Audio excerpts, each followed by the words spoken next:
সকাল সকাল মোবাইলটা খুলেই খুব খারাপ লাগছে এই নিউজটা দেখে। চারিদিকে একই নিউজ।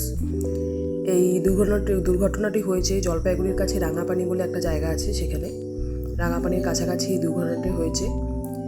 এই ট্রেনটি হচ্ছে কাঞ্চনজঙ্ঘা এক্সপ্রেস। কাঞ্চনজঙ্ঘা এক্সপ্রেসের সাথে মালগাড়ির সংঘর্ষে কাঞ্চনজঙ্ঘা এক্সপ্রেস লাইনচ্যুত হয়ে বগিগুলো, কিছু বগি উল্টে গেছে, কিছু বগি উঠে গেছে। ক্ষয়ক্ষতি তো অবশ্যই হয়েছে মানুষের, তবে সরকারিভাবে এখনও কিছু জানানো হয়নি। তো যাই হোক, খুবই খারাপ লাগছে।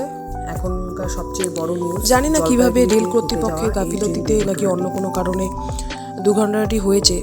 যাই হোক, ক্ষয়ক্ষতি এখনও জানা যায়নি, তবে ক্ষতিগ্রস্ত পরিবারদের প্রতি সমবেদনা জানাই। আর যারা দুর্ঘটনাগ্রস্ত কবলে পড়েছে সেই সব মানুষজনের দ্রুত আরোগ্য কামনা করি, তারা যেন তাড়াতাড়ি সুস্থ হয়ে ওঠে।